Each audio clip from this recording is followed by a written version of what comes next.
muitos professores que tomaram. Dia 3 não, iria tomar agora no dia 3, antecipou para amanhã. Eu já vou correr atrás disso já. Então, quem ia tomar a segunda dose sexta-feira agora, já ficou para quinta-feira. Deixa eu falar, camarada. Boa noite, pessoal. Paulo, eu só queria fazer uma observação. Quem tomou até dia 3 já podia ter tomado já. Amanhã, quem tomou até dia 16, já foi antecipado. Em Rio Preto já podia ter tomado. Já pode ir qualquer dia. Mas não pode ir na Swift, né? Só nos postos de saúde até das 8 às 2 da tarde e no Shopping Norte também, nesse horário. Na Swift não, por quê? Porque na Swift eles estão vacinando quem está tomando a primeira dose, então só os grupos que eles estão chamando lá. Eu acho que agora está vacinando de 15 anos, né? Não sei, alguma coisa assim. Isso. Encerro. Entendi. Beleza. Gente, eu chamei vocês aqui, um grupo muito específico de militantes novos e o pessoal que começou a militar com a gente aí durante a pandemia e, infelizmente, muitos aqui nem conheceram a nossa sede, nem chegaram a conhecer a nossa sede, porque se aproximaram do partido no ano de 2020. Outros que entraram agora e até outros que já fazem um tempo maior, como, por exemplo, o Renan, e que precisaria de alguns elementos aí sobre a organicidade do partido, que é importantíssimo para que a gente saiba o lugar em que nós estamos militando, o que pode, o que não pode, quais são as instâncias, para que serve um secretário político, um secretário de organização, um secretário de formação.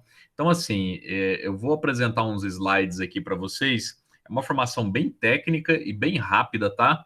Vocês podem intervir a qualquer momento, se tiver alguma dúvida, mas só para a gente esclarecer alguns pontos, porque faltou isso na formação de vocês. Isso era um cuidado que a gente tinha com a militância, principalmente aqueles que estavam entrando no partido, mas que ficou um pouco aí defasado por conta da pandemia, por conta desse lance de distanciamento.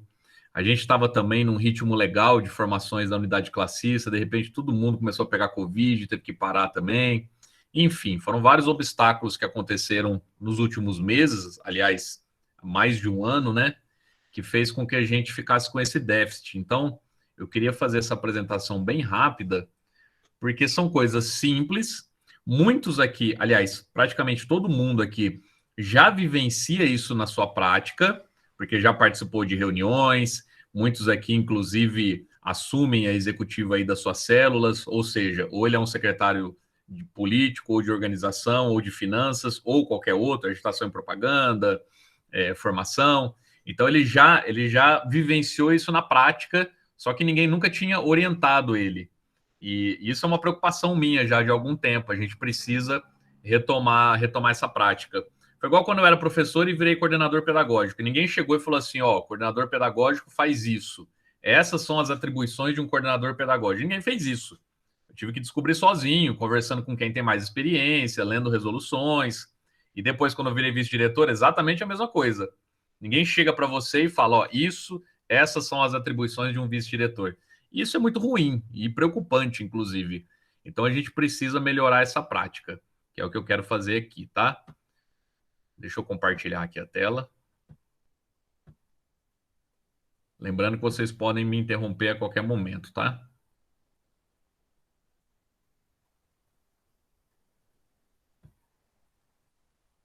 Estão vendo aí? Sim. Alguém liga o áudio aí? Camarada. Confirma. Sim. Tô vendo. Beleza.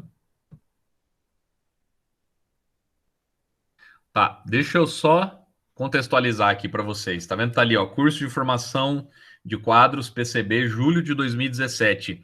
Em julho de 2017, eu, Teófilo, a Flávia e o Diógenes viajamos para Cajamar, perto de São Paulo, em que a gente ficou num alojamento lá com outros militantes do estado de São Paulo, participando de um curso de formação de quadros do partido.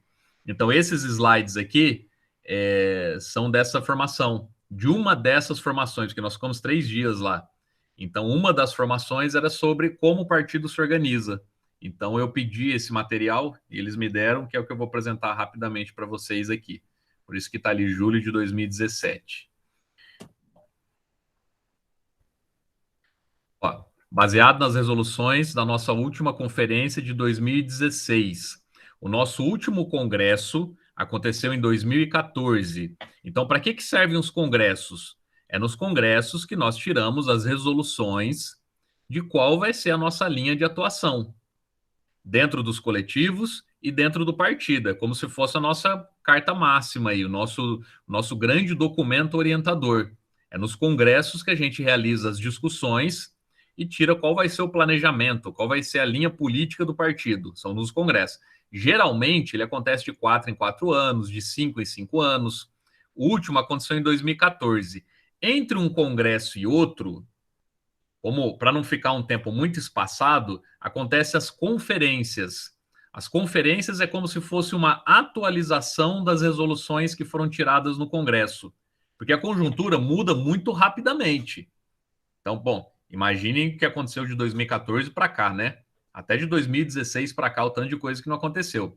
Então, como a conjuntura é muito dinâmica, entre um congresso e outro, acontecem as conferências, que vai pegar um ponto ou outro dessas resoluções e vai dar uma atualizada nelas. Então, essa formação aqui, que a Samara deu para a gente lá em Cajamar, então está baseada no que tem de mais atualizado. Foi a conferência de 2016. O nosso próximo congresso acontece no final desse ano, 2021.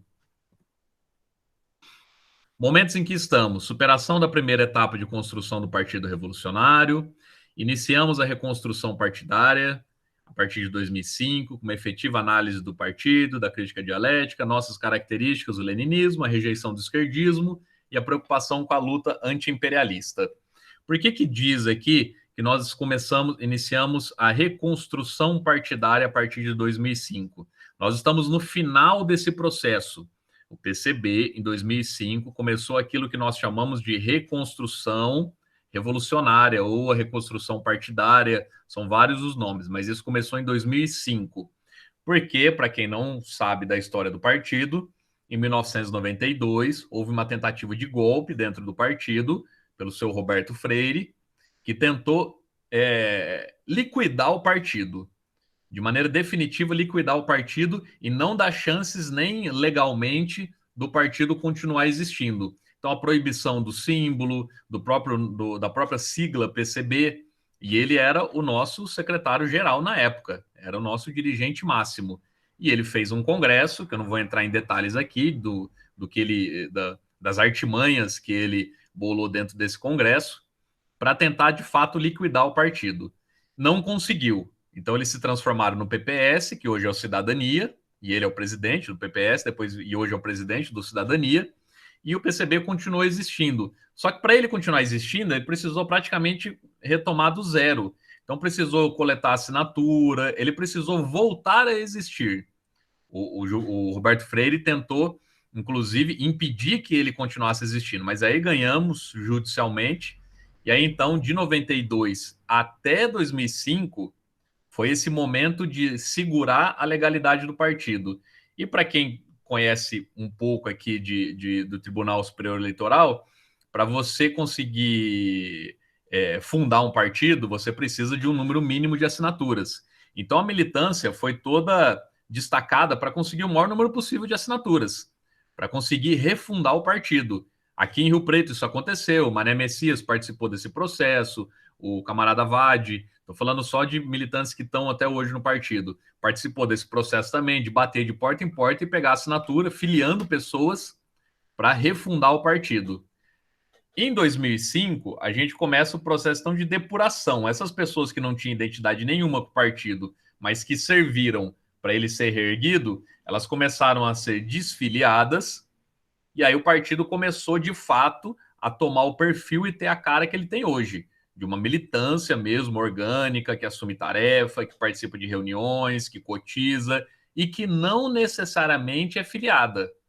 A filiação é uma coisa muito específica que pode ser que você seja solicitado para cumprir uma tarefa ou não, mas o principal é a militância do comunista dentro do partido. Então isso começa em 2005. E nós estamos vivendo o final desse processo, dessa reconstrução. Eu não vou entrar em detalhes aqui sobre o leninismo, porque isso é uma formação específica que eu dou sobre as características do leninismo, quando a gente fala assim, o PCB é um partido o quê? Maoísta, trotskista, morenista. O PCB é um partido marxista-leninista. Então, nós nos reivindicamos marxistas-leninistas.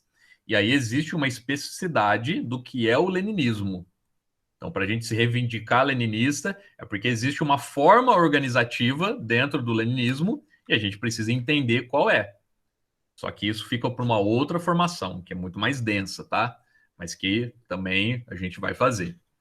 Bom, o esquerdismo que é aquela esquerda radical, burra, a lá PCO da vida, que mais desagrega do que agrega, que mais serve aos interesses da direita do que da própria esquerda, então rejeição total ao esquerdismo, ou não necessariamente um partido, mas grupos, enfim, os anarquistas, todos esses grupos entram no que a gente chama de esquerdismo, que é quando você vai para uma luta aventureira fora da realidade, e aí você acaba mais desagregando do que agregando.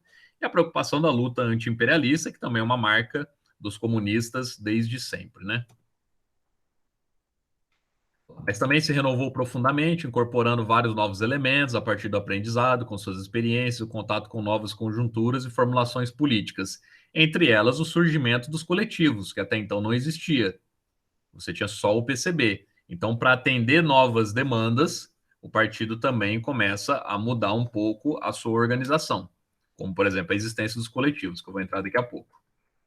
Estamos organizados em 25 dos 26 estados, estamos legalizados e participamos das eleições, não sabemos até quando, né? Vamos ver, quem sabe dia 8 de setembro já não é mais isso.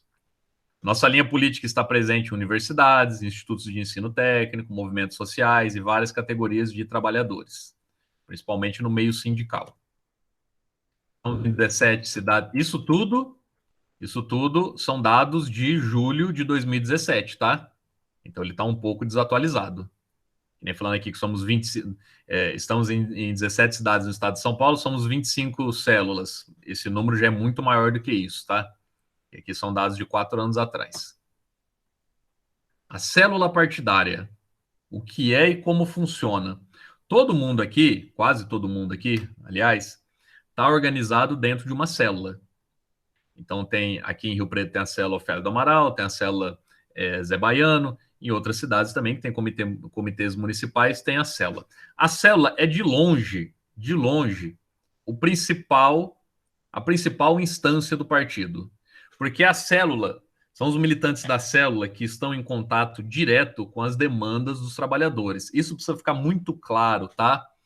Até porque, em outras organizações, as instâncias superiores acabam tendo um poder decisório bem maior do que as inferiores. Inferiores que eu digo aqui, no sentido daqueles que estão lidando diretamente com o trabalhador. O PCB não age desse jeito. As principais demandas, quem tem contato com elas, são os militantes que estão organizados em células. Acima das células, as outras instâncias faz o trabalho de sistematização daquilo que chega das células. Qual é a função de um partido comunista? Qual é a função dos comunistas, dentre várias que existem, para com a classe trabalhadora? A elevação da consciência de classe desse trabalhador, a orientação dentro de para que esse trabalhador se organize dentro de uma instituição classista, que seja um sindicato, um partido. Isso, a gente não faz isso porque a gente acha que é isso, porque alguém iluminado, algum intelectual do partido falou, pô, seria legal se a gente fizesse isso. Eu não falei no começo para vocês que o PCB tem uma orientação leninista? Então isso é Lenin, tá? Isso é Lenin. E até que se prove o contrário, todas as grandes mudanças de realidade, todas as grandes rupturas ou tentativas de rupturas que chegaram ali a chegar na boca do gol, todas elas tinham uma orientação leninista. Então a história mostrou para a gente, de 1917 para cá, se pegar o começo do Partido Operário Social Democrata Russo, de 1905 para cá, que uma organização que se diz comunista e visa a derrubada do capitalismo, a mudança do sistema, a ruptura com esse modo de produção vigente, se ela não tiver uma orientação leninista, a história mostrou isso para a gente, ela está fadada ao fracasso, a não ser que se invente outras agora, com novas conjunturas, e que se mostre mais efetiva que a linha leninista. Até agora isso não aconteceu. Então, se você pega a Revolução Chinesa, a Revolução Cubana, Sandinista, enfim, todos os Panteras Negras, todos eles tinham uma orientação leninista. Então, quando a gente fala que a função aqui do comunista organizado numa célula é a elevação da consciência do trabalhador, é porque o Lenin mostrou para a gente lá no Que Fazer, que é um livro de 1902, que ninguém chega numa consciência política por si só, sozinho. Se você pode colocar o trabalhador numa situação de pobreza, numa situação de miséria, numa situação de opressão, numa situação de vulnerabilidade, nada disso vai espontaneamente provocar nele a elevação da sua consciência. O máximo que vai acontecer com esse cara é empurrar ele para a luta econômica. Ou seja, ele percebe que ele está trabalhando muito e está ganhando pouco. Ou que ele não está trabalhando nada. Ou que ele está trabalhando na informalidade. Então, isso é uma coisa imediata que se mostra ali na vida dele. Então, isso empurra ele para ter uma consciência econômica. O que é uma consciência econômica? É no máximo esse cara... No máximo, tá? Mas não significa que isso vai acontecer. No máximo, ele perceber a importância do sindicato. Tá? A luta sindical fez com que eu ganhasse um reajuste de 20% esse ano. Porra, os caras, é importante essa luta. Inclusive, eu vou me sindicalizar. O máximo, só que para por aí. Para que o sujeito consiga questionar toda essa estrutura e ter uma visão da totalidade e perceber que só diminuir a hora de trabalho e aumentar o salário não vai resolver de forma definitiva a vida dele, aí vem a participação dos comunistas. Quem vai fazer isso é a vanguarda. É a vanguarda que vai elucidar, que vai apontar para outros caminhos. E quem está fazendo isso são os militantes da célula. Uma organização de base formada com os comunistas e seus locais de atuação. Nela, o militante discute a política do partido, analisa a realidade da área de atuação, elabora planos de ação, opina sobre os documentos e resoluções do partido. É na célula que o militante estabelece uma relação orgânica entre o partido e o movimento social. Movimento social aqui não são movimentos sociais. Movimento social aqui é aquilo que eu falei das demandas da classe trabalhadora. Quem está lidando direto com esses trabalhadores, porque também são trabalhadores, é o militante da célula. Então é ele que estabelece essa relação do partido com o povo. Como e onde se forma uma célula? A célula se dá após análise cuidadosa das informações coletadas, tal. Para a constituição de uma célula, deve haver pelo menos 3 membros. Então, 3 membros já é o suficiente para a existência de uma célula. A gente precisa de um secretário político, de um secretário de organização e de um secretário de finanças. Tendo 3 pessoas, eu já posso fundar uma célula. Com 2 eu posso? Não. Com mais de 3 eu posso? Óbvio que pode. Mas tem que ter pelo menos 3. A célula tem que possuir um secretariado eleito pelos membros da célula. É os membros da célula que elegem esse secretariado, tá? Quem dali tem 15 pessoas na célula, quem vai ser o secretário político, quem vai ser o de finanças, não é uma instância superior que escolhe isso. Quem escolhe isso são os próprios militantes da célula. O militante deve pertencer a apenas uma célula, o que não lhe impede de desempenhar alguma atividade circunstancial de apoio ao trabalho de outra célula. Tá óbvio isso aqui, né? Tá autoexplicativo. Você só pode estar organizado numa célula. Isso não impede que você seja chamado, por exemplo, pela outra célula para ajudar em alguma atividade, em alguma ação, enfim. Mas organizado, participando de reunião e cotizando, o que é cotizar? É a sua contribuição mensal dos 3%. 3% líquido do que você recebe, você contribui na sua reunião. Isso você vai fazer numa única célula. Isso é importante, tá? Como e onde se forma uma célula? Preferencialmente, claro que tem situações em que não dá para fazer isso. Mas o ideal e o que está nas nossas resoluções é que as células sejam montadas por local de trabalho, ou por local de estudo, ou por local de moradia. Então, por local de trabalho. Então, uma célula dentro da fábrica, loja, hospital, universidade, tal. Por estudo, faculdade, escola secundária, escola técnica, ou por local de moradia, bairro, favela, vila, povoado, associações comunitárias. Então, uma célula, essas são os 3 locais de existência de uma célula, tá? Local de trabalho, local de estudo ou local de moradia. Claro que em algumas situações não dá para a gente fazer isso. Então, o partido tá começando a sua vida agora naquela cidade. Juntou um grupo imenso e aleatório de pessoas. Um é estudante, o outro é aposentado, a outra é enfermeira, o outro está desempregado. Não dá para você escolher uma dessas 3 coisas, pelo menos não nesse primeiro momento. Mas a ideia é que se organize desse jeito. Até porque todo mundo aqui já deve ter passado por essa experiência. Quando você está organizado numa célula que é muito aleatória, metade dos pontos de pauta que estão sendo discutidos ali não é que não lhe interessam, mas não fazem parte do seu cotidiano de trabalho, de estudo ou de moradia. Então fica até maçante, até cansativa a reunião. Eu vou citar, por exemplo, a nossa célula, que é de professores. Então a gente só discute coisas relacionadas à educação e escola e qual vai ser a nossa atuação lá. Se tem alguém perdido ali na célula que não é professor, acho uma grande chatice aquela reunião, porque não entende nada do que está sendo discutido e nada daquilo faz parte do seu cotidiano ali, de moradia, de estudo ou trabalho. Então, por isso que a célula tem que se organizar dentro dessas 3 áreas. Se é uma célula que seja pessoas aleatórias, mas que seja do mesmo bairro, a gente está discutindo demandas do bairro, que interessa tanto o estudante, quanto o aposentado, quanto a enfermeira. Se é por local de estudo, também. Local de trabalho, mais ainda. Por mais que sejam pessoas de gerações diferentes, todo mundo trabalha no mesmo lugar. Então, as demandas são as mesmas. Isso daqui é importante, tá? Como chama isso? Organograma, eu acho.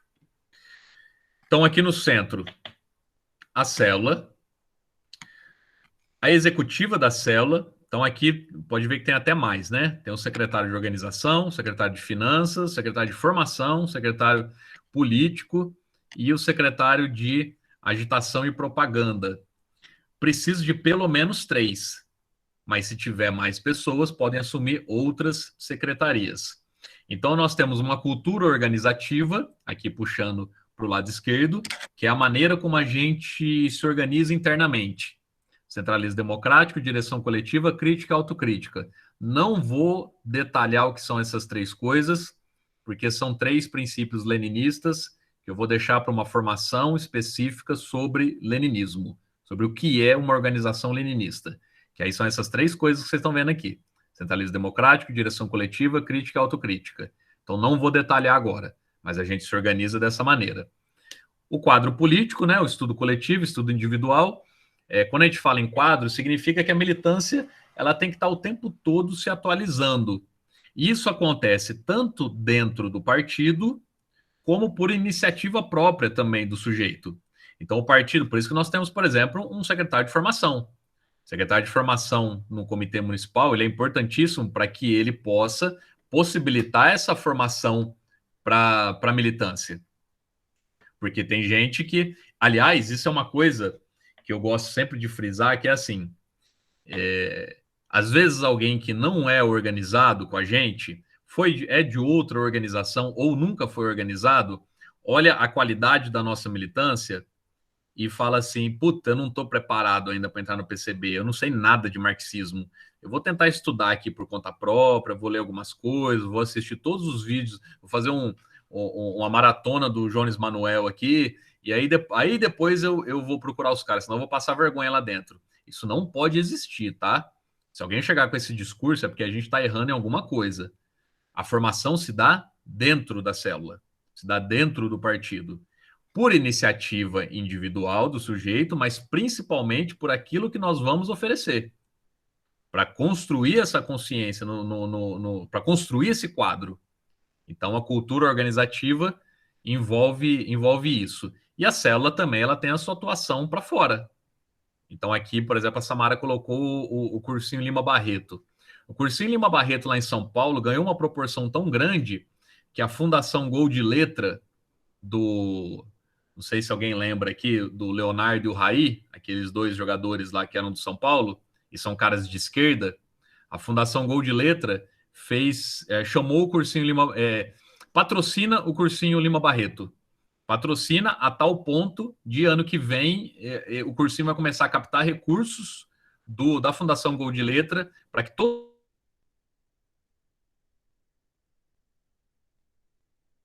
por cima, porque ele vai ter um salário.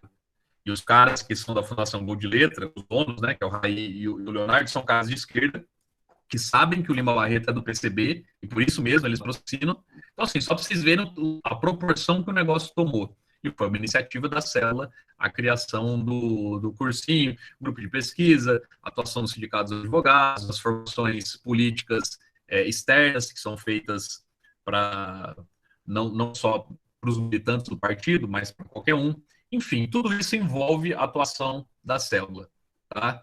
Por isso que ela é, de longe, o organismo mais importante dentro do partido. Vou começar aqui do político, dos três aqui, né? O que o secretário político faz? Conhece profundamente as resoluções do partido, ele representa a célula interna e externamente, ele fiscaliza o cumprimento da linha política do partido, ele apresenta propostas, textos, documentos e teses, planeja, avalia, propõe ações, estabelece a relação, essa é a mais difícil de todas, tá? Estabelece a relação diplomática com outras organizações, avaliando eventuais possibilidades de alianças para ações conjuntas. De longe de tudo isso daqui que a Samara colocou, essa é a última, é a mais difícil. Então, o secretário político é aquele que representa a célula, ou no caso do comitê municipal, é o cara que representa o partido. Secretário de organização, agenda as reuniões e prepara as atas, estrutura o planejamento da célula a partir das discussões, fixa as tarefas de curto, médio e longo prazo, repassa as convocações para os atos, organiza, divulga, estimula a participação nos eventos do partido. Secretário de Finanças, colocar a foto do Ernesto aí. Planejamento da política de finanças, é o cara que vai fazer aquele trabalho que é o trabalho mais chato, né? Que é ficar cobrando o militante. Não deveria, né? Mas tem uns que você tem que cobrar.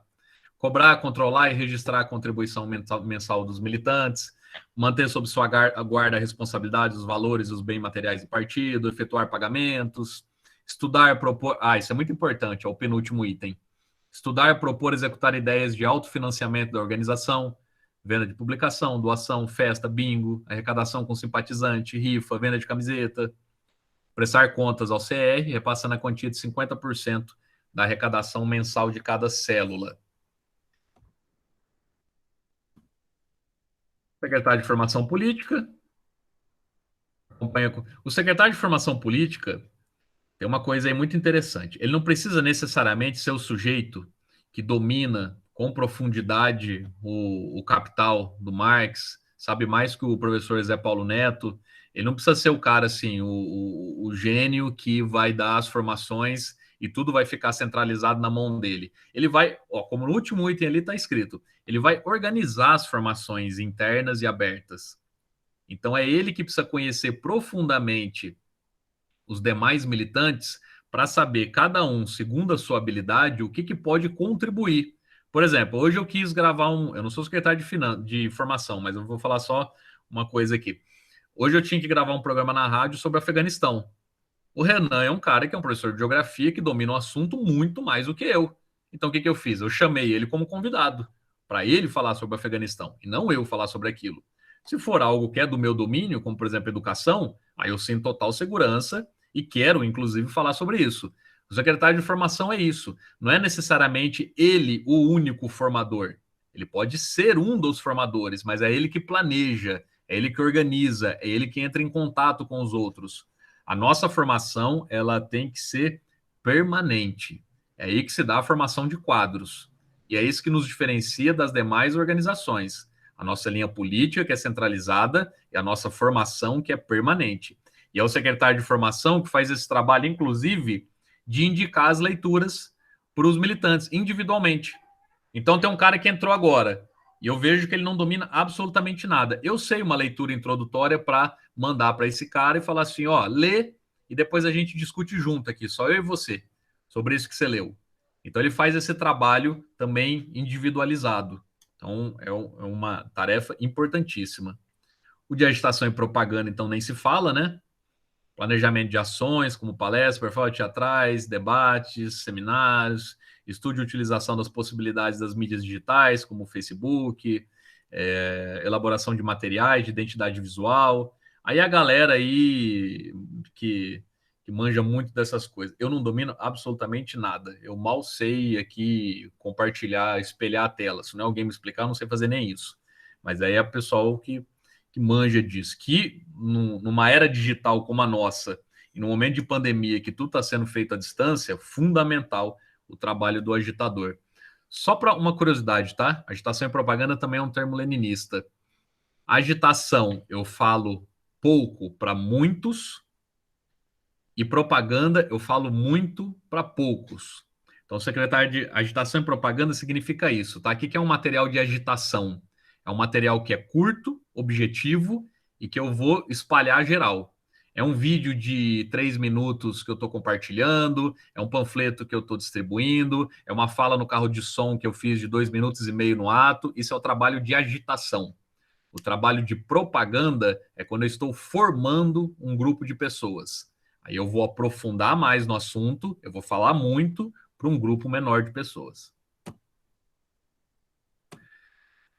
Bom, eu não vou aqui detalhar, porque vocês todos aqui já são, a maioria já é inserida em célula, sabe o que é, como é a dinâmica de uma reunião. Aqui no último item, podem haver reuniões entre militantes e simpatizantes do partido, então nada impede que você chame alguém para participar de uma reunião que, a não ser que tenha uma pauta muito específica, que não pode ser de conhecimento público, pelo menos não naquele momento, e aí você pede só para o cara sair no momento da discussão dessa pauta. Mas ele pode participar. Não deve ser longas e cansativas, se fosse fácil isso, né? Ter cuidado com a preparação da pauta, os informes devem ser abordados de maneira clara, deve-se procurar distribuir as tarefas a todos os militantes, em conformidade com as possibilidades de cada um. As reuniões devem acontecer periodicamente, não esporádicamente. Isso é importantíssimo, isso é dever do secretário de organização, tá? As reuniões têm que ser periódicas e tem que ter uma data para acontecer, uma data fixa, um agendamento anual.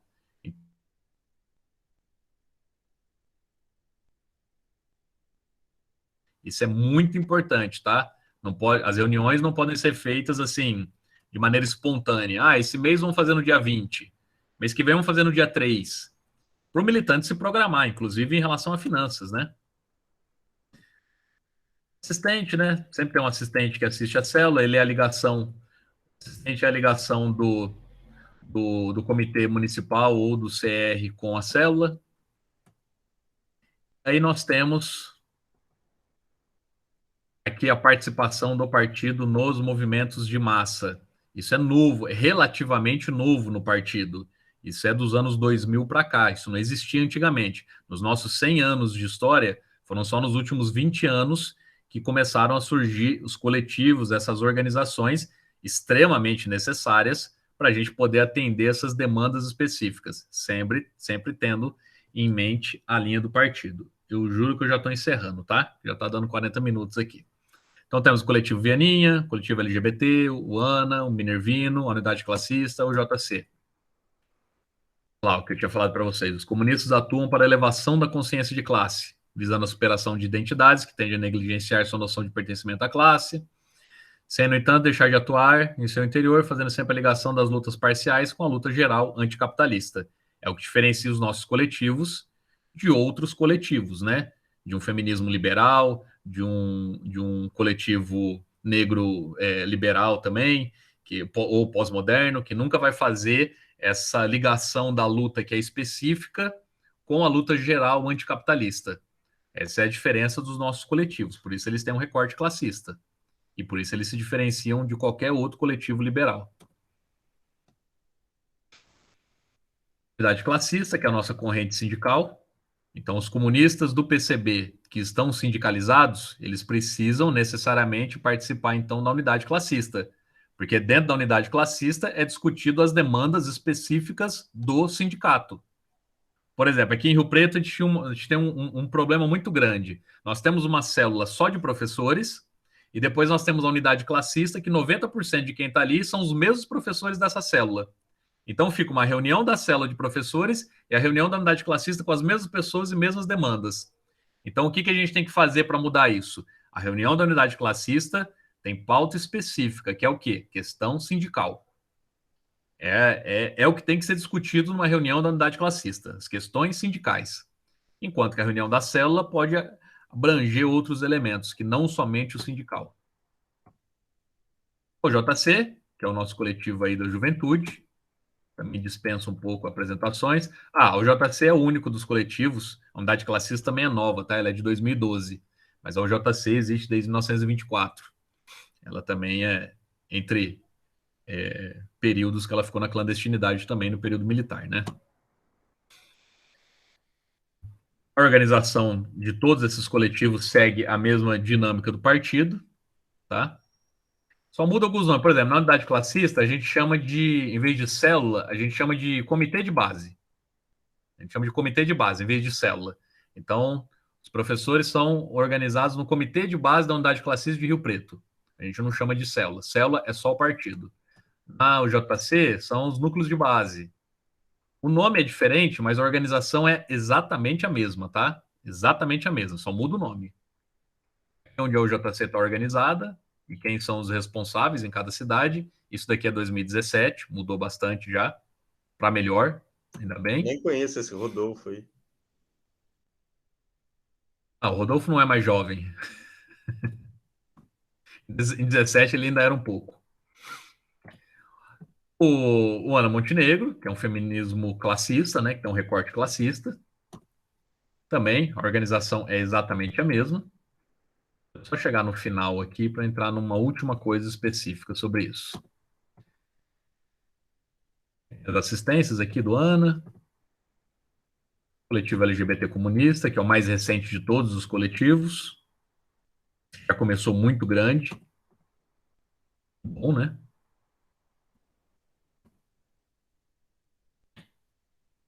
E Minervino, coletivo negro, que também tem aqui em Rio Preto. Coisa.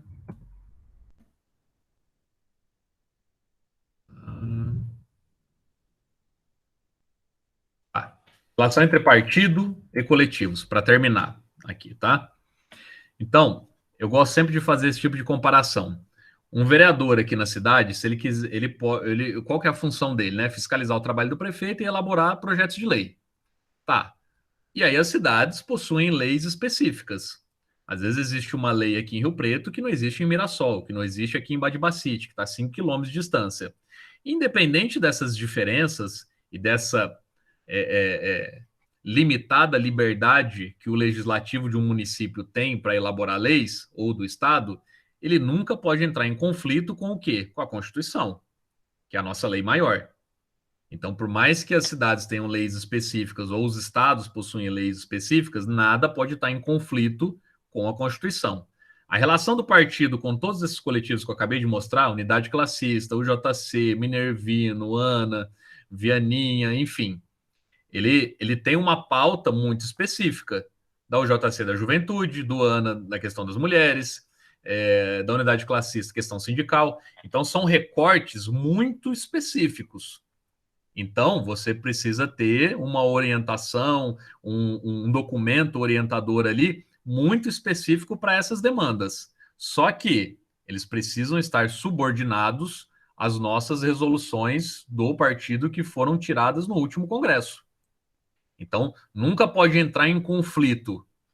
Então, eu pego o documento do partido, as resoluções de 2014, somado com a conferência de 2016, que atualizou esse último congresso nosso, que foi em 2014. A partir desse documento, aí eu vejo quais são as pautas específicas do Minervino, por exemplo, e tiro um documento próprio do Minervino, para que a militância tenha esse documento orientador. Porque tem militantes do Minervino que é só do Minervino e não quer militar no partido. E ele vai ficar no Minervino. Então, cadê o documento orientador do Minervino para orientar esse militante? Ele precisa ter. Cadê o documento orientador da unidade classista para orientar esse sindicalista que não está no partido, está só na unidade classista? Tem que ter esse documento. Então, todos esses coletivos possuem esses documentos. Só que esse documento não pode entrar em conflito com as resoluções partidárias. Afinal de contas, esses coletivos estão subordinados ao partido. Não significa que o partido tem autoridade para interferir neles, tá? Mas significa que ele não pode entrar em conflito. Uma última coisa mesmo agora, tá? As instâncias existem para sistematizar o que foi discutido na célula e para resolver, às vezes, atritos, discussões que não conseguiram chegar a um consenso e que, às vezes, você precisa passar para a instância decidir o que deve ser feito naquela situação específica. Mas lembre-se, é da nossa tradição que eu digo não é nem PCB, tá? É da tradição comunista que a gente possa, internamente e dentro de um espírito de camaradagem, chegar a esses consensos. Então, existem divergências e conflitos entre nós? Claro que existe. Você junta várias pessoas num mesmo espaço, é claro que em determinados momentos vão surgir conflitos. Dentro de uma família acontece isso, não vai acontecer dentro de uma instância partidária? É óbvio que existe. Mas pede o bom senso e a tradição comunista que isso seja resolvido entre nós, dentro da célula, dentro de um espírito de camaradagem, de crítica e autocrítica, de você apontar de forma muito fraterna e respeitosa no camarada aquilo que você percebe que ele está errando. Só depois de 90% das vezes a coisa já se finaliza por aí mesmo. A coisa já se resolve ali mesmo. Não conseguindo isso, só nesse momento é que você procura uma instância superior. Quando eu coloco superior aqui, eu não estou falando de mais importante, tá? Não existe isso do mais importante. Todo mundo tem tarefa, todo mundo tem responsabilidade, todo mundo cotiza igual. Quando eu digo superior, é só uma outra instância, tá? Que está acima da célula, mas que não é mais importante. Só nesse momento que você procura uma instância para falar, ó, tem determinada atitude daquele militante que não está em conformidade com aquilo que pede a nossa linha política e as nossas ações. Só nesse momento, depois que já foi esgotado toda a possibilidade de diálogo com esse sujeito dentro da célula. Isso é normal acontecer entre nós e precisa acontecer. A gente não tem que ter medo do conflito. O mundo, ele não é, a realidade ela não é formal, ela é dialética. A gente está o tempo todo em conflito. O problema é a resolução, como vai se dar a resolução desse conflito. O conflito acontece o tempo todo, e que bom que ele acontece. Significa que as coisas estão se transformando. Agora, a resolução desse conflito é que vai marcar realmente aí o tamanho da nossa maturidade. Sei que é bastante informação, mas como todo mundo aqui já está... Vou parar de compartilhar aqui a tela. Coisa que eu também não sei direito. Peraí. Parar a apresentação. Como todo mundo aqui já tem uma vivência já diária com essas instâncias, com a organização do partido, mesmo que eu tenha aqui colocado muitas informações, é familiar para todo mundo aqui. Pelo que eu estou percebendo aqui, todo mundo está aqui, já é muito familiar essas coisas para todos que estão aqui. Então, mesmo que tenha sido muita informação, eu acho que deu para mais ou menos pegar o espírito da coisa. Porque é muito... Eu estava avaliando isso como muito negativo, tanta gente nova no partido e tendo contato com essa estrutura organizativa nossa só na prática. Você precisa entender ela e depois vivenciar ela. E as duas coisas podem acontecer ao mesmo tempo, inclusive, sem problema nenhum. Mas faltava esse esclarecimento, sabe? Eu estava sentindo isso. A gente precisa entender melhor. A gente precisa estudar mais os documentos do partido, a gente precisa fazer a leitura das resoluções, porque quando qualquer um, de todo mundo que está aqui, fala lá fora, está falando em nome do partido, não está falando em seu próprio nome. Esse é o peso de você pertencer a uma organização, ainda mais uma organização do peso que nós temos, principalmente aqui em Rio Preto, que somos muito reconhecidos. Quando você faz uma fala, seja ela qual for, você não é mais visto como o Agnello, a Nayara, o Renan, o Kleber ou o Paulo, é o militante do PCB. Então, você viu o que o militante do PCB postou na rede social dele? É desse jeito que você vai ser avaliado. Você viu o que a militante do PCB colocou lá no status do WhatsApp dela? É isso que vai acontecer. Então, são preocupações que a gente... Eu não estou dando uma lição de moral aqui em ninguém, não, tá? Não é isso que eu estou falando, não. O que eu estou dizendo, nem querer aqui dizer o que as pessoas devem ou não fazer. Só estou dizendo que publicamente agora, a partir do momento que você participa de uma organização que é centralizada, Porque existem outras organizações de esquerda que não são centralizadas. Existem inúmeras correntes dentro daquela organização e você pode pertencer a qualquer uma delas. Então, às vezes, fazer uma crítica fora da sua instância àquela organização é normal porque você pertence a uma das 32 correntes que existe lá dentro. Isso não acontece com o PCB, nós não temos correntes dentro do partido. Nós temos uma única linha política. Isso não inviabiliza o fato da gente ter total liberdade de criticar qualquer camarada, ou qualquer linha política, ou qualquer decisão do partido, ou qualquer resolução. Isso a gente pode e deve fazer a qualquer momento, nas instâncias corretas. Que é onde? Na célula. Na célula. É lá que você vai fazer isso. Não tem problema nenhum, inclusive você deve fazer isso. Agora, fora das reuniões, fora desse ambiente que estamos entre nós, camaradas, aí não. Aí não. Você não vai chegar para um sujeito de outra organização e falar mal da sua organização de algo que você está discordando e que você não coloca na célula, mas para o militante do outro partido você fala. Isso não é interessante para a gente, isso nos enfraquece. Isso nos enfraquece e isso enfraquece o nosso trabalho. O nosso trabalho ele tem coerência porque ele tem essa centralidade. E foi como eu falei. Alguns podem achar que somos uma peça de museu, que o leninismo é uma coisa que ficou no século XX. Bom, até agora não inventaram nada melhor. Até agora não inventaram nenhuma outra forma. Então, enquanto isso não acontece, a história mostrou para a gente que as únicas organizações que foram realmente revolucionárias seguiram a prática leninista. Então, a gente continua seguindo ela. Até alguém aparecer com algo melhor aí, conseguir fazer uma revolução e mostrar que não é o leninismo o caminho. Aí beleza, aí a gente muda. Mas por enquanto isso ainda não aconteceu. Então, fica para uma próxima formação, que eu vou tentar fazer nesse mesmo estilo aqui, bem rapidinho, tá? De 40 minutos, 50 minutos. Conceitos básicos do leninismo. Vamos destrinchar ali os cinco princípios básicos do leninismo, para a gente entender por que nos organizamos dessa forma. Vai lá, Guinelo.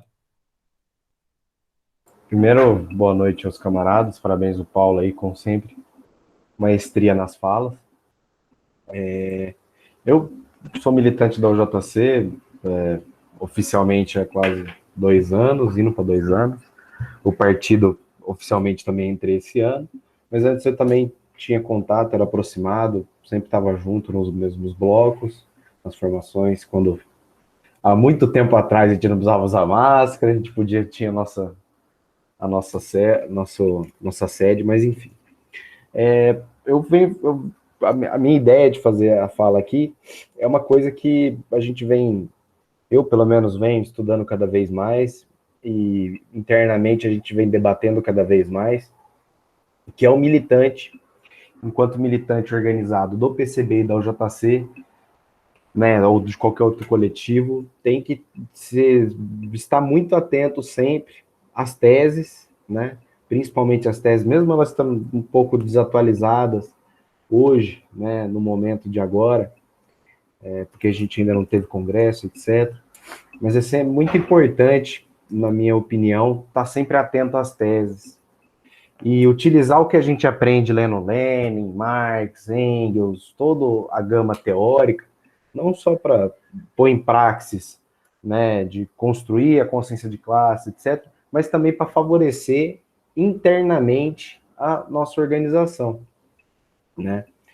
E tendo isso em vista, o que eu acho essencial, né, principalmente no momento que a gente está passando dessa crise, né, esse pandemônio, já não é mais pandemia, é um pandemônio que está totalmente fora do controle, eu acho essencial, sinceramente, aos camaradas, se algum camarada discordar, eu peço que fale, a gente começar a trabalhar e aprender, de profissionalizar as nossas análises de conjuntura, né? Cada militante fazer por si mesmo sua análise de conjuntura. Eu não sei se vocês tiveram o prazer de acompanhar a live que o Jones fez ontem ou ontem mesmo, à noite, via Instagram. Ele estava lá no Santo André, se eu não me engano. Os camaradas que tiverem discordância do Jones, eu também tenho algumas, mas eu acho que ele fez uma fala interessante. O militante do PCB, antes de tudo, para ele conseguir se inserir no local de trabalho, para ele conseguir se inserir no próprio partido e coletivo, para ele se inserir em todo o âmbito que engloba a vivência desse camarada, ele tem que profissionalizar a análise de conjuntura. Porque a partir da análise de conjuntura, ele vai conseguir transferir, construir o conhecimento que o trabalhador que está distanciado, às vezes está alienado, que não atingiu a consciência de classe, como o Paulo diz. Não adianta nada a gente bater na tecla se sindicaliza, ou vai para o ato, não vai para o ato. A gente tem que, antes de tudo, elevar a classe, a consciência de classe, né? E eu acho que esse é um caminho, eu cada vez mais vejo como aprender e profissionalizar a análise de conjuntura um dos caminhos para a gente conseguir atingir todos esses fatores que nós defendemos, né? Em todos os sentidos. Encerro, desculpa se falei merda, e obrigado pelo espaço, camarada. É isso mesmo, camarada, é bem isso. É bem isso, até porque... Estão me ouvindo, né? Eu vou abrir o microfone aqui, né? Tá, beleza. Saber fazer essa análise de conjuntura, o que é fazer análise de conjuntura? É conseguir fazer uma leitura da realidade, mas não é qualquer leitura da realidade. É uma leitura da realidade classista. É uma leitura da realidade que consegue entender a dinâmica da luta de classe. E isso é importantíssimo para conseguir dar encaminhamento para o tipo de ação que vai ser feita. Então, por exemplo, você pega ali de 1910 a 1917, você vê que o movimento dos bolcheviques na Rússia, ele, para um olhar desatento, ele chega até a parecer contraditório. Uma hora participa da Duma, agora não participa mais. Agora o trabalhador pega em arma, agora não pega mais. E era coisa assim, numa semana era uma coisa, na outra semana era outra. Mas era por quê? Por conta da perspicácia dos caras de conseguir fazer a leitura correta da realidade. Perceber, agora a gente vai fazer isso, agora a gente vai fazer aquilo. Então a coisa não era engessada, ela era muito dinâmica. E por que que era desse jeito? Justamente por essa excelência dos caras de conseguir fazer a análise correta da realidade. Porque vai ser a análise da realidade que vai guiar as nossas ações. Então eu tenho uma célula de professores de ensino público. Então as coisas estão mudando na escola pública, mudaram muito, principalmente nos últimos 3 anos. Então a linha de ação que nós tínhamos há 3 anos atrás já não serve hoje. Já não serve hoje. Se eu tentar repetir o que nós fizemos em 2017, que fez a unidade classista crescer muito e a gente quase ganhar o sindicato, se eu repetir isso ano que vem, que vai ser a eleição do sindicato, eu sei que eu vou perder. Eu sei que eu vou perder e vou perder de lavada. Porque já mudou a realidade. Já não é mais a mesma. A realidade dos professores da escola pública hoje é outra. Então, vai dessa leitura apurada da realidade para que eu possa definir a minha linha de ação. Então, por isso eu concordo com isso que você falou. Isso é fundamental para a nossa atuação. Beleza, gente? Mais alguma coisa? Vai lá, Clebinho. Bem rapidamente, todo mundo está com pressa, mas é que o Agnello falou uma coisa e me deixou assim, rapidão. No impeachment do golpe com a Dilma, eu era mais próximo do PSTU. Então houve um pau dentro do PSTU, e no fim o PSTU acaba apoiando o golpe. Né? Ele acabou até se isolando na época e tal. Como é a disciplina partidária dentro do PCB? Apesar de eu tô lendo, procurando me informar a história do partido, tem um monte de dúvida, Paulo, depois para tirar. E aí, quando chegar numa deliberação que tem uma racha no partido, por exemplo, vamos apoiar o Lula ou não vamos apoiar o Lula? Um exemplo, tá? Lúdico. E aí? Como é que é a disciplina partidária? Qual instância que delega? Mais uma vez a célula, camarada. Célula. Essas discussões elas são feitas dentro da célula a nível municipal, depois a nível estadual e depois chega a nível nacional. Então, por exemplo, um congresso, você começa a discutir, o partido lança uma pré-tese, essa pré-tese é lida e discutida dentro da célula, aí a gente faz o nosso congresso municipal, depois a gente tira os delegados, faz o nosso congresso estadual, tira os delegados e faz um congresso nacional. Então, as discussões das teses, elas acontecem com muita antecedência. Agora, numa situação emergencial, como por exemplo, então o nosso congresso vai ser no final desse ano, e a eleição vai ser ano que vem, 2022. Então, pode ter certeza absoluta que nesse congresso já vai ser discutido isso. Qual vai ser a nossa movimentação ano que vem nas eleições. E mesmo que não seja tirado nada em definitivo, tipo, vamos apoiar ou não vamos apoiar, até porque não dá para saber ainda no final desse ano o que vai ser ano que vem, quando chega numa situação urgente como essa, o partido precisa se posicionar agora, não tem tempo de todo mundo ficar se reunindo e discutindo, algo que precisa ser decidido agora. Pediram a nossa opinião para amanhã. A Folha de São Paulo quer saber o que o PCB vai fazer. Bom, aí em casos emergenciais como esse, não assim se vai apoiar candidato X ou Y, mas qual está sendo, por enquanto, o posicionamento do partido. Aí a gente usa os nossos secretários políticos. Lembrando que, quem que elegeu esse cara, secretário político? Foi ele mesmo que se autoelegeu? Não, foi a célula, não foi? Então, a base tem um mínimo de confiança nesse sujeito, sabendo que a sua articulação política e a sua visão de mundo e de realidade vai ser consistente com a do partido e com a nossa linha política. O cara não vai chegar lá e vai falar um monte de bobagem. Então, em situações emergenciais que se pede uma postura rápida do partido, a gente confia isso nos nossos secretários políticos e na figura do nosso secretário-geral, que é o Edmilson Costa. O Ivan Pinheiro foi afastado por problemas de saúde e hoje é o Edmilson Costa.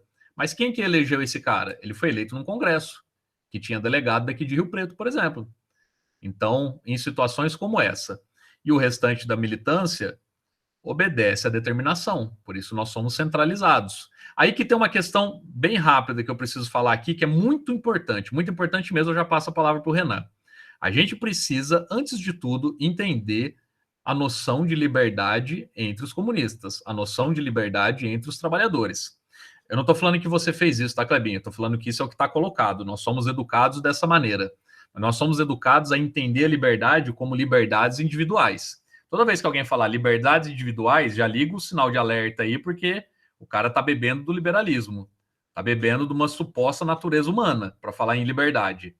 Então, quando se fala em liberdades individuais. E aí, quando você fala para o cara que ele vai participar de uma organização e que não necessariamente a ideia específica dele foi a aceita e ele vai ter que seguir aquilo que foi determinado pela célula, o cara fala, porra, então, de jeito nenhum. Onde vai a minha opinião? A minha liberdade individual? Porra, está submetido à liberdade coletiva. O que foi decidido ali na célula, o que foi decidido de maneira coletiva, não foi nem a sua ideia, nem a ideia do Agnello. Foi uma ideia que foi construída conjuntamente, que não é nem A nem B, é Z.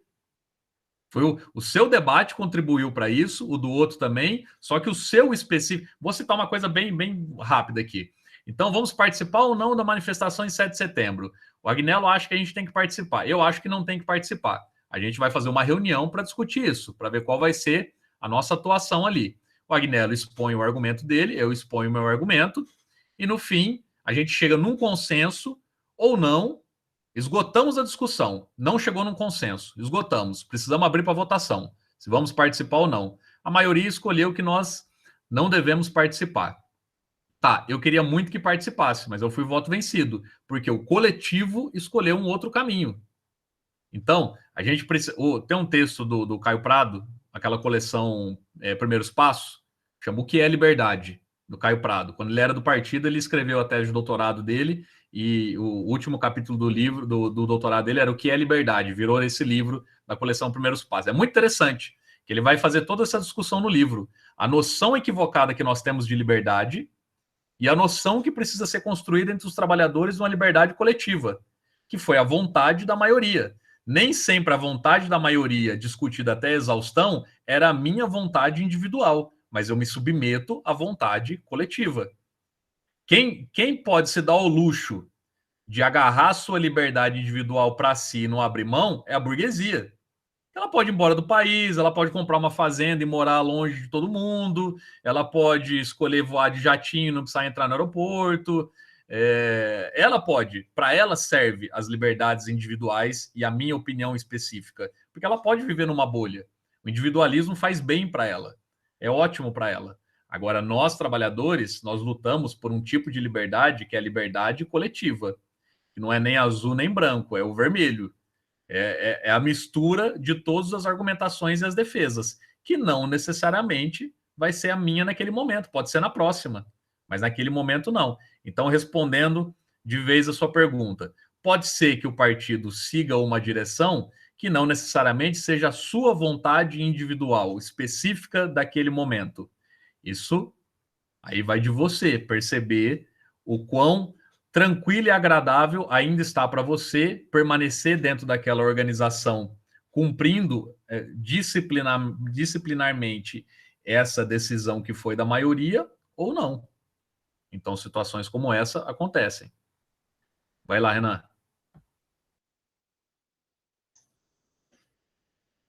Oi, aí pronto. Não, você falou a maioria do que eu ia falar. Eu ia só falar dessa questão aí da maturidade do militante mesmo, igual o Paulo falou. Às vezes você vai ter participado de um debate que você não vai concordar, mas aí vai da maturidade de cada militante entender o que é a questão do debate, da escolha da maioria. Mas, por exemplo, quando o exemplo, só ampliando aí o exemplo que o Paulo deu sobre o Agnello defende participar, o Paulo defende não participar aí da manifestação. A gente vai ter esse debate local, mas normalmente tem um direcionamento geral do partido, né? O partido ele vai direcionar, ó, não participem, então a gente nem vai debater. Agora ele fala participem, mas a gente entende que localmente a militância vai ter muito mais prejuízo na integridade física em participar do que não participar. Por exemplo, a gente ficou sabendo que vai ter um grupo de bolsonaristas armados que vão entrar no ato. A gente pode localmente ir contra a decisão central do partido pela integridade aí da militância. Então, alguns debates são feitos localmente, mas sempre respeitando aí um direcionamento geral que o partido coloca. E o Paulo comentou bastante bem aí da questão do secretário político, que ele vai ser eleito, a gente vai ter um mínimo de confiança, mas às vezes pode ter um Roberto Freire da vida, né? Então, lembrando que a gente tem esse mínimo de confiança na pessoa, mas ele continua sendo uma pessoa e pode ter seus interesses próprios, inclusive sendo uma quinta coluna que fala, né?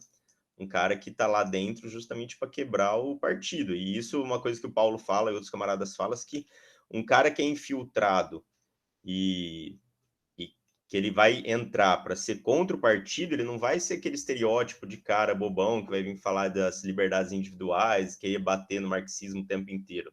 Ele vai justamente vir dominando a teoria marxista, ele vai vir sendo um quadro de destaque justamente para se destacar e ser exemplo para outros militantes que estão no partido. E aí, num momento, ele vai começar a ter uma linha diferenciada ali para tentar justamente criar esses rachas dentro do partido, mas isso depois que ele já se colocou com um destaque. Agora, aproveitando a pergunta do Clebinho, e isso é uma análise, uma crítica minha que eu queria também sanar, é esse exemplo que a gente dá, por exemplo, da Revolução Russa, de análises super rápidas de dias após dia, e no caso, eu entendo aí o Paulo começou a responder o Clebinho de uma maneira mais travada, né? Se a gente for debater o Lula, a gente vai fazer um congresso e aí vai debater em todas as células para depois levar aí para um congresso nacional, mas e coisas mais pontuais. E a gente não tem uma forma mais rápida de conseguir debater tudo isso? Coisas centrais? Eu dei, só antes de passar para o Agnello, respondendo rapidinho. Eu dei o exemplo do Lula, porque é óbvio que no nosso Congresso, agora no final do ano, vai ser discutido eleições, porque eleição ano que vem. Então, nesse momento específico, a gente vai ter um espaço muito interessante para poder esgotar esse assunto, para poder avançar muito nessa discussão. Agora, existem coisas locais que é decisão do Comitê Municipal local, e existem outras coisas que essa realidade pode mudar do dia para a noite, e aí a gente confia no nosso Comitê Central. É o nosso comitê Central que vai dar esse direcionamento. Vamos pensar assim, chegou o 7 de setembro, aconteceu um golpe. Aconteceu um golpe, no dia seguinte fechou o Congresso, fechou o STF, o PCB está aí na ilegalidade, e aí, como é que a gente vai se posicionar? A gente não tem tempo de fazer nada, a gente não sabe absolutamente nada do que fazer. Vai ser o Comitê Central que vai falar o que a gente vai fazer. Pelo menos nesse primeiro momento. Assim, na próxima semana, vocês vão ter que fazer isso. E aí depois a gente vai ter um tempo para respirar, para conseguir, dependendo da conjuntura, para saber o que fazer. Mas decisões rápidas precisam ser tomadas pelo Comitê Central. A nível federal, né? A nível estadual, o CR, a nível municipal, o CM. Eu dei o exemplo do Lula, porque foi como eu falei, a gente vai ter o Congresso agora para discutir. Então, claro que isso vai ser muito discutido. Mas em outras situações, aí a gente confia nas nossas instâncias. Vai lá, Guinel. Os camaradas já estão loucos para sair da reunião, mas eu gostaria de contribuir com a resposta do Kleber. Eu acho que todos aqui sabem que o PCB se alicerça organizativamente em cima do centralismo democrático, né? Centralismo democrático, a unidade de ação, né? São os principais pilares da questão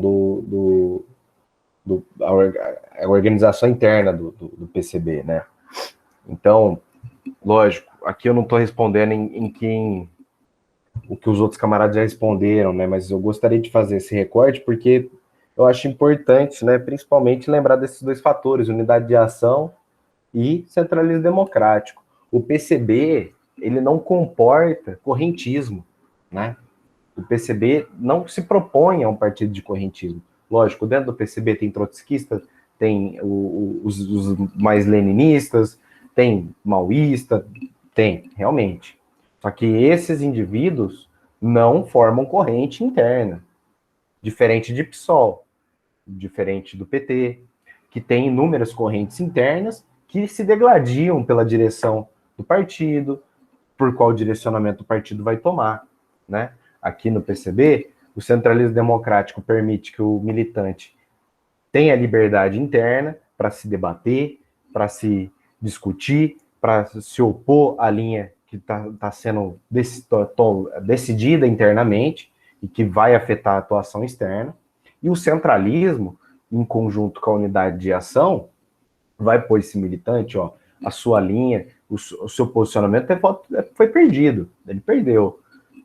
Você tem que se permanecer enquanto militante do PCB externamente, fora, né, do âmbito entre camaradas, você tem que seguir a linha, a direção que foi tomada pela maioria internamente. Dentro do debate interno é livre.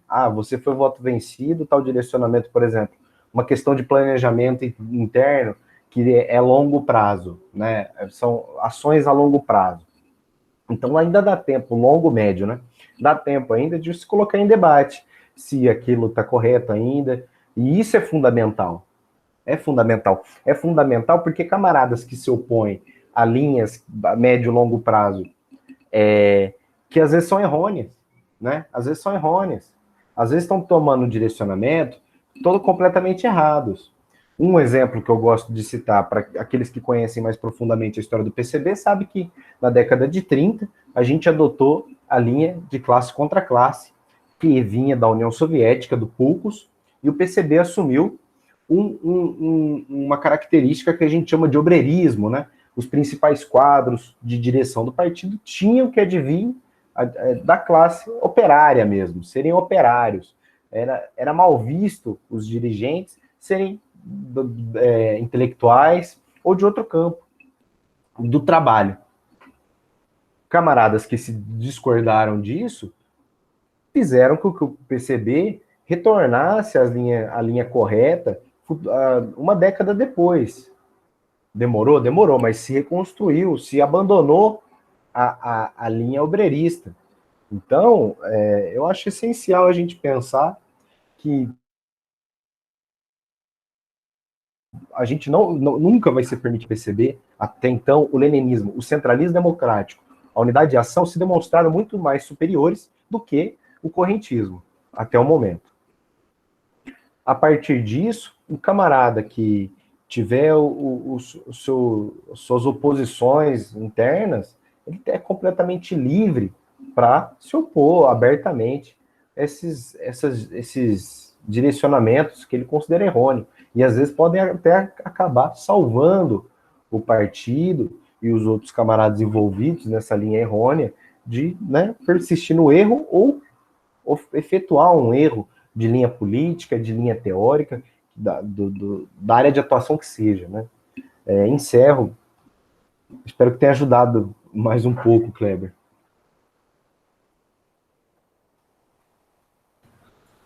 Vai lá, Clebinho.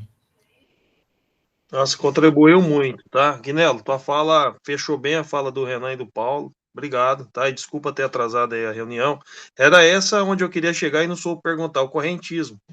Que eu vi minar o PSTU, vi destruir partidos dentro desse correntismo. Eu falei, então eu não sabia mesmo esse interior e como é que funciona. Obrigado, tá? Ficou muito claro para mim. Ainda não sou infiltrado, viu? Só para avisar. Camarada, o último infiltrado, o Prestes mandou pro paredão. Beleza. Beleza, gente? Mais alguma coisa?